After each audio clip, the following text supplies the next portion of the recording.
Jake, man, it's good to see you again. Nice to see you. You were one of the first actors when I first started covering films that I got to talk to, and I always look forward to our conversation. So it's always good to talk to you. Cool, man. Sit back and relax and not act like we're just hanging out. I care, yeah. You do that every time. You know what? Somebody asks us, like, does Jake do that to you all the time? I'm like, that's Jake, man. You know, he's like that. Yeah, and I'm like, let's talk for real. You know? Hey, you just went down to Austin, South by Southwest. I did? Yeah. Oh, weird. You were just there. Did you have a good time?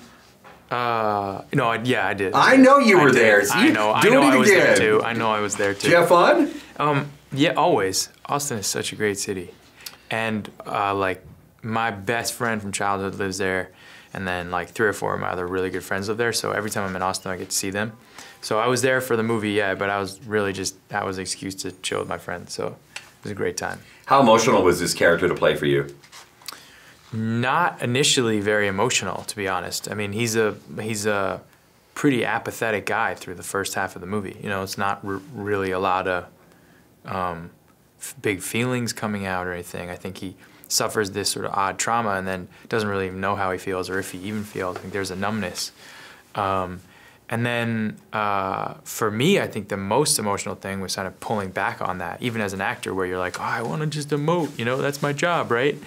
And what I learned was I think that isn't necessarily what acting is about. And also, I don't think that's what being a human is about all the time. I think I speak for myself. I walk around, I don't even know always how I feel. And I think generally with trauma, you know, it takes a while for those feelings to wash over you. Sometimes it takes some odd behavior to bring them all out. That was a great answer, by the way. Good answer, man. Thanks. This is my job. No, I like that. What is your... you got to know why you make a movie. You know what I mean? Right. Some people don't always know. You know what I mean? Right. But I try and know before I get into it. You know what I mean? I hear you. You know what I mean? So thank you for saying that. It was a good answer. But good answer. But you've got a scene in the film, the destruction scene in the kitchen. Yeah. That I would love to do that once. I probably would never do it because the damage would be, you know, tremendous. But what was that release like when you're in the kitchen just beating stuff up? It was fun, man. I mean, I think I knew that I was looking forward to it because we had done a number of scenes where, you know, I just thought, like, am I really gonna be able to destroy that marble tabletop? Like, that's really nice. And John Mark was like, mm-hmm.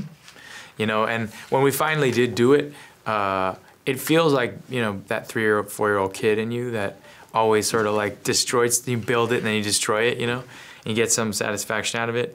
But what I also learned too is it's a lot easier to destroy than it is to create. So even though it brings some sort of satisfaction, it's not as much satisfaction as when you create something kind of cool. Your favorite vending machine snack? I really honestly peanut M&Ms, but there are like, it just depends on where you are in the country or in the world. You know what I mean? Like there was this grape drink that was in Japan once. When I was in Tokyo, they had these like, and they had like whole grapes in them with like, and you could like drink it and like you got a whole grape, which is crazy.